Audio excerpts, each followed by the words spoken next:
gentlemen, may I introduce the Water Garden Wizard, Guru of Goldfish, King of Koi, Lord of Lilies, Pudding Pro, Maven of Mud, Outside Lace, Connoisseur of Clarity, Aquatic Aficionado, the one and only Prince of Ponds.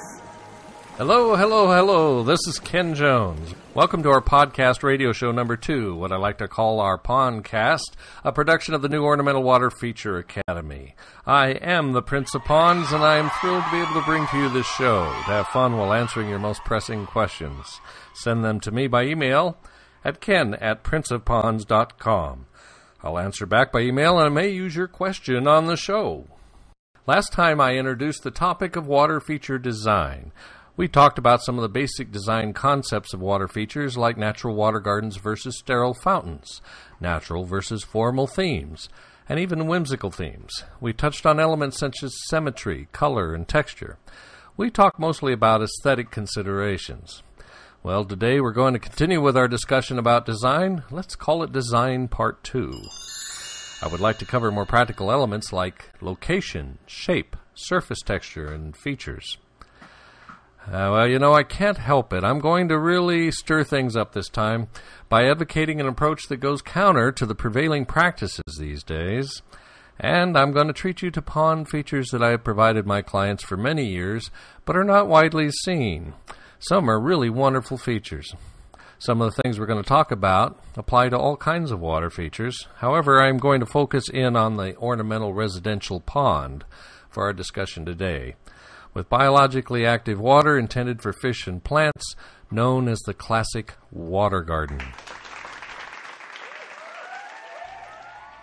Now our feature topic. Design Part 2. There are 6 objectives for good design: pleasing aesthetics, ease of maintenance, maintaining water quality, which is mostly for the fish, maintaining water clarity, which is mostly for us, good economy of construction, and lasting value, your return on investment.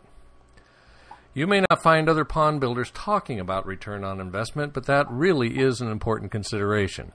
For many real estate owners, be they commercial landowners or homeowners, a water feature is part of the landscaping and it adds value to the property. If done well, a beautiful water feature can be a valuable asset that helps both the resale value and the resale appeal of the property. If done poorly, it will be a liability that may represent a maintenance headache or an eyesore, making resale of the property more difficult. Further, a well-built water feature will last a lifetime, providing a generous return on investment. However, if too many compromises are made in its design and construction, a water feature will not last long before presenting problems and requiring renovation. Definitely not a wise investment. What is the best location? There is no generic best location for all water features. Every landscape will have its own assets and liabilities, its own character. However, there are pros and cons to consider. In nature, water accumulates in the low spots, so it makes sense to place a pond at a low point in the landscape. If you have the options and means, you can create a low point in your landscape wherever you want it. But let's consider some things. Number 1, where is the primary viewing location in your landscape? Your patio or deck is most likely. This is the place where people will most commonly congregate. Perhaps it's a large picture window. It may be a picnic table or gathering area near a fire ring or a barbecue. Once you identify the spot from which most visitors will be viewing the water garden most of the time, you want to plan your water feature and surrounding landscape to display best in that direction. If your water garden is to include a stream or waterfall, then you want to make sure those features can be seen from the primary viewing area. Number 2, a pond looks best with some mounding behind it.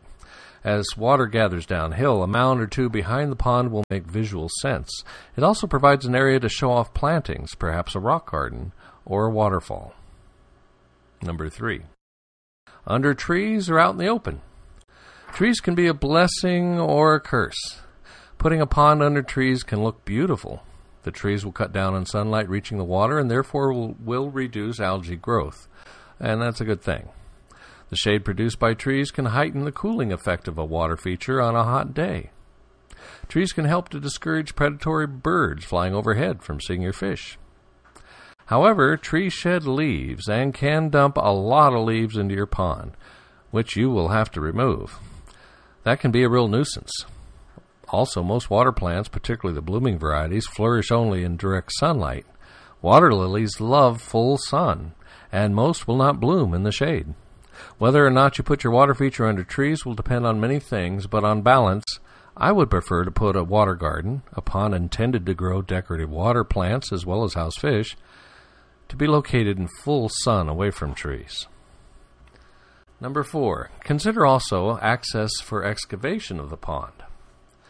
Can a tractor or backhoe, if needed, get into the area?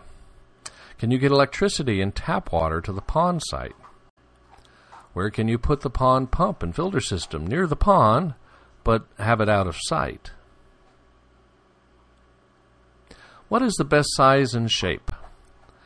Well, that's easy. Large and simple.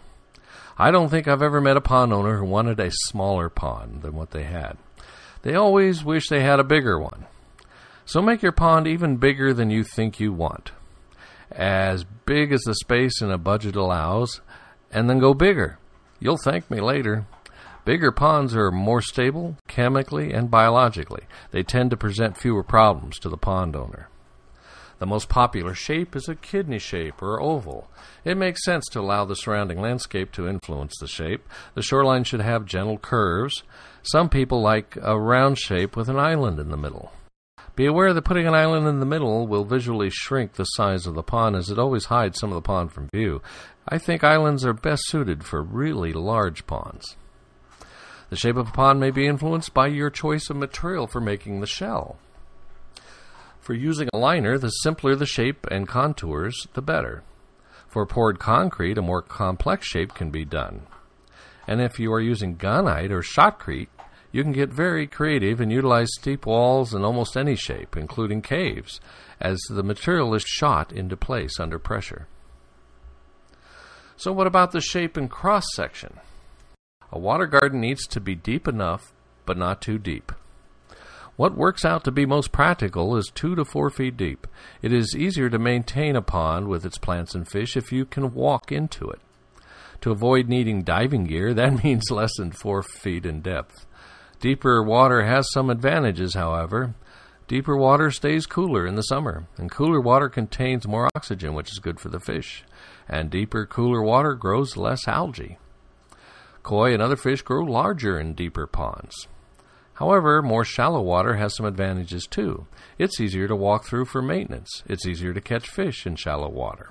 The warmer water of a more shallow pond grows decorative water plants more quickly and encourages blooming. It's easier to prune, replant, and otherwise care for your plants in a pond that is more shallow. So what are you going to do? Well, compromise.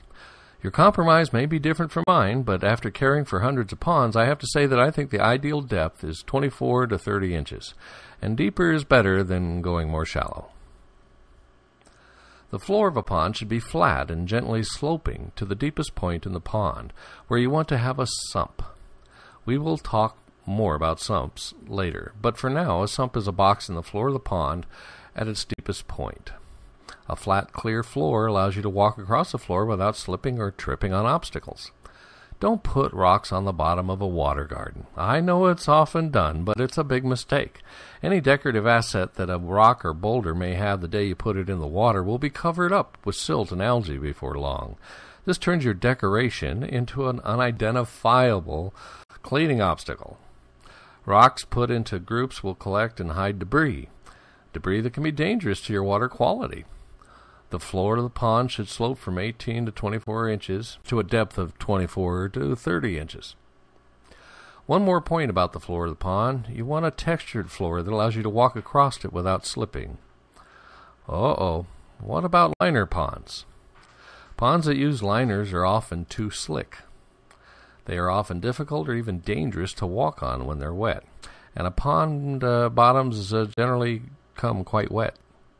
So I prefer concrete or gunite bottoms with some texture because they are rough enough to counter the slippery nature of pond slime, allowing me to get around safely. The walls of a pond are again another compromise. Vertical walls provide the illusion of greater depth.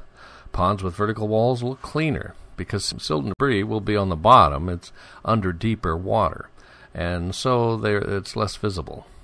Vertical walls are safer when getting in and out of the pond for maintenance. When one steps into the pond, you land on the flat floor of the pond, not a slippery slope.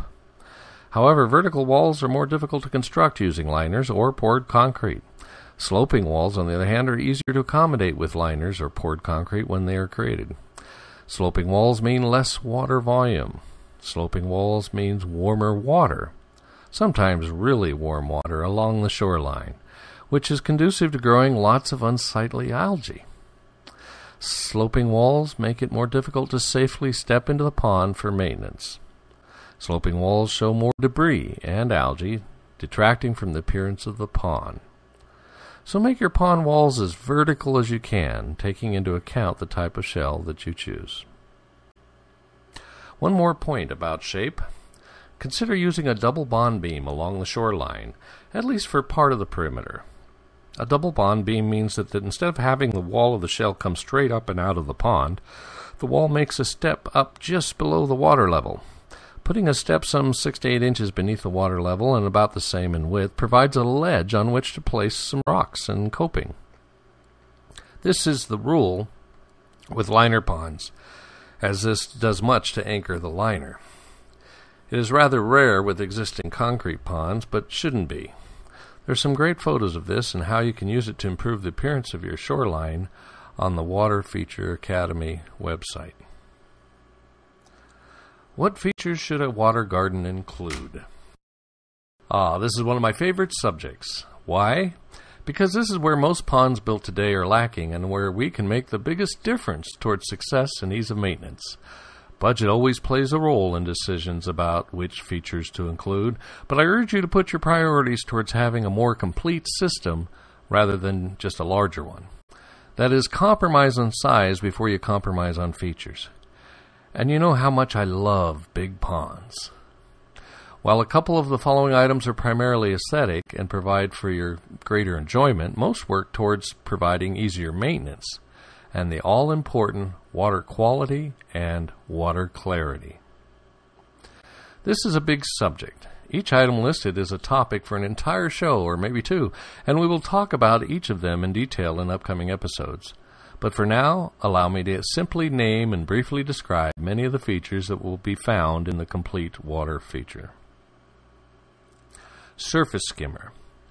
A swimming pool type skimmer, and often two or more for larger ponds, should be located on the downwind side of the pond. These collect leaves and other debris before they have a chance to sink to the pond floor and provide a nice clean appearance to the surface of the pond. Autofiller. This plumbing feature compensates for evaporation and splash, keeping the pond full at all times. A manual filler. This is a little more than a fill pipe with a valve connected to the tap water system. It is used to fill the pond quickly by hand after filter cleaning or major draining of the pond. Overflow. The companion to the autofiller, the overflow carries away excess water that may come from sprinklers or rain, preventing flooding of the area around the pond. Sump. A cubical box built into the floor of the pond at its greatest depth. The sump provides an accumulation point for debris and silt and for water when draining the pond. While helpful when doing a pond cleaning overhaul, it usually contains the filter system strainer intakes too. Everything is kept out of sight by a grate cover. Return jets. Special plumbing fittings built into the wall of the pond that enhance and control circulation. Pump and filters. One or more pumps will be needed to circulate the water and power the filter system. Pumps and filters combined represent the life support system of the pond. Planter pockets. Concrete planter pockets contain soil and water plants at optimum depths below water level eliminating unsightly pots and tubs. They make fertilizing and replanting much easier and look much more natural. Built-in underwater planters are a favorite feature that I've promoted, but I haven't seen them elsewhere. Decorative coping. Another wonderful decorative feature rarely seen.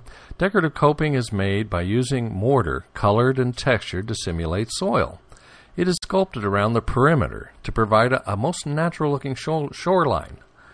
It can be added to concrete, liner, or even plastic shells. UV lighting. A most desirable option. UV lighting units have the ability to sterilize pond water to aid in disease control. However, at higher flow rates, they are effective in killing algae and maintaining water clarity.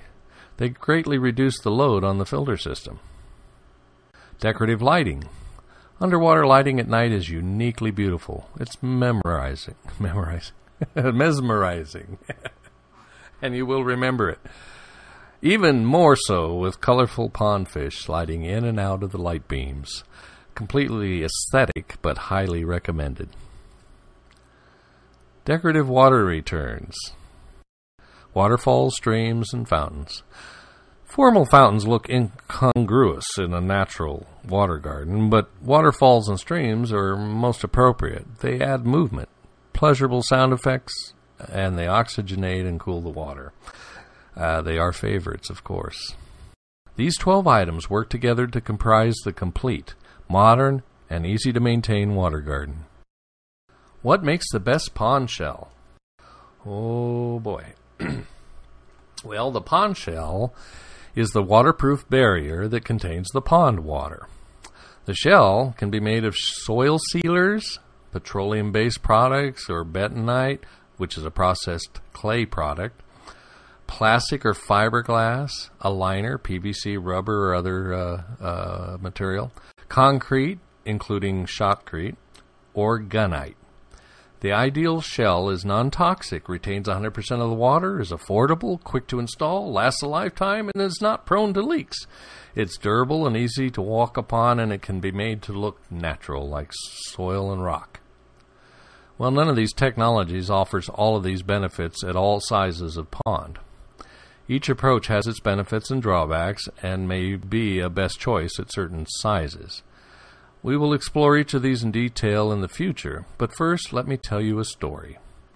I want to take you back into the past and provide a look at the growth of the water garden industry. 50 and even 30 years ago, backyard water gardens were a fringe activity. Actual pond stores were very rare. Products for ponds were few and mostly borrowed from the aquarium hobby. The primary suppliers of pond products were water lily nurseries and sold through catalogs. Folks in industries that skirted the interest in backyard ponds, like aquarium supply manufacturers, nursery suppliers, and water lily growers, all saw a need for growth in products supporting pond owners, but there was an obstacle that kept new pond owners few and far between. Before a new pond owner could buy a host of pond products, he needed a pond. And no one could send him home with a pond under his arm. Ponds back then took weeks to dig and build. The prevailing technologies back then were soil sealers for the large ponds and small lakes, a mostly rural approach, or concrete for the suburban homeowners. But these approaches would give pause to any but the most committed pond owner wannabe. Well, during the same time as technology marched on, a different industry, the wastewater management field, a solution was developed for their need to build very large containment ponds to store waste, and that was liners. Before long, liners were developed made out of plastics and rubber of varying thicknesses, and some were fiber reinforced. These worked well because they were resistant to chemicals, more economical than concrete, quicker to install, and more resistant to damage by earthquakes. Well, the business leaders interested in providing products for backyard ponds saw their opportunity. They sold smaller liners to would-be pond owners. They made up pond kits. Now anyone could walk out the door with an instant pond under his arm, sure to return in a few days for more accessories and more sales. Before long, backyard ponds were marketed as quick and inexpensive. Pond stores sprouted up in every major city. Landscapers started offering water garden installations using the new liners. An entire industry exploded with new pond products fueled by the sales of the Pond Kit. More recently, proponents of pond liners for backyard ponds have gone from describing their products as quick and inexpensive to claiming that they are the very best way to build a pond. This industry growth has been good for the merchants, but for the consumer, not so much. No one selling the popular liner-based pond kits ever honestly discussed the negative aspects of using a liner for a residential pond. No one mentions the benefits of some of the options to liners. Almost no one. The truth is, liners have their place in the range of techniques for building ponds, but they are not the best way to build a residential water garden. I know I'm in trouble with many in the industry when I say that, and that's okay because I have faith that in the end, logic will prevail. My position is that a liner pond is a temporary pond. It's a hobbyist-level product. It is one approach for a do-it-yourselfer, but it's not a professional product. It doesn't last, and most often, it doesn't look natural. Now consider this. The typical installation of a pond kit results in a characteristic ring of rock look that does not look natural. But it does look like every other pond built with a liner. A lot of rock circling the perimeter of the pond to hold the liner in place while trying to hide it. Even worse, most often the builder will cover the liner with loose rock across the bottom, again in an effort to make the artificial liner less obvious. All this rock collects debris and promotes anaerobic bacterial activity that is toxic and decays water quality. It also makes removing the debris on a regular basis impossible. To remove the debris requires an extremely laborious process of completely draining the pond and removing all that rock and muck by hand. A pond filled with rock is less steep and often too shallow, promoting unsightly algae growth while stunning fish growth. A pond ringed with rock does not look natural. You don't typically find ponds in nature looking like that. Who are we kidding? Liners do not last a lifetime. How is it professional for a landscaper to build walkways, walls, fences, arbors, and such, all that will live up to the expectation of a lifetime or several lifetimes of service? But the foundation of the water feature will only last 5, 10, maybe 15 years. Even some of the best liners, rarely used in backyard ponds, are claimed by their manufacturers to have only a 30-year life. Liner ponds are temporary. Leaks in liner ponds can be hard to find. It only takes a very small hole in a liner down in the bottom of a pond, maybe hidden by a rock, to leak water. While a new liner is tough, any sharp or pointed object can cut through an aging liner, even a tree root or tooth belonging to an inquisitive gopher. Because it's an ordeal to securely penetrate a liner without leaks, plumbing, including intake pipes and return lines, are often laid on top of the liner inside the pond and in sight. Underwater lights, too, are placed on top of the liner with their cords draped across the liner bottom. This is an unsightly mess and adds to the unattractive look of a phony plastic pond. There are ways to mitigate some of these problems, which we'll describe later. And to be sure, a liner pond can be a quick and relatively inexpensive way to try out a water garden in the backyard. But it is definitely not the best way to build a pond. For residential and smaller commercial water features, I have found concrete and gunite to be best.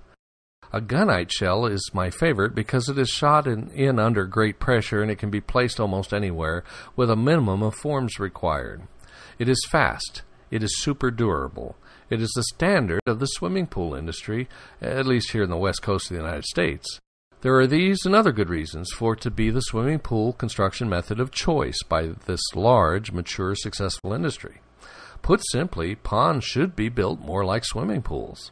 However, while a pond that measures 15 feet by 30 feet would be cost-effective when done in gunite, a smaller 6 by 10 foot pond would not.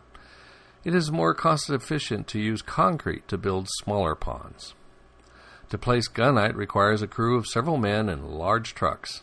Concrete, on the other hand, requires fewer men and less cost. In both cases, concrete or gunite, the resulting shell, when properly reinforced with steel, will last a lifetime and longer. Light fixtures and plumbing can all be hidden, penetrating the shell where need be. Some plumbing fixtures, such as fillers, skimmers, and overflows, can be hidden in the walls. A concrete and gunite shell allows for steep or vertical pond walls and for a sump in the bottom of the pond. When the concrete or gunite shell is finished with a masonry sealant, the resulting texture is desirable for walking on during maintenance. Such reinforced shells will resist tree roots, rodents, accidents, and earthquakes. Ledges to support boulders and underwater planters are easily incorporated into the walls of the construction. In upcoming episodes, we will go into detail about each of the other available shell-producing methods: soil sealers, particularly bentonite, preformed plastic and fiberglass shells, and liners.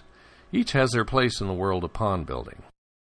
We have talked about return on investment that depends on quality that provides ease of maintenance and longevity of the water feature.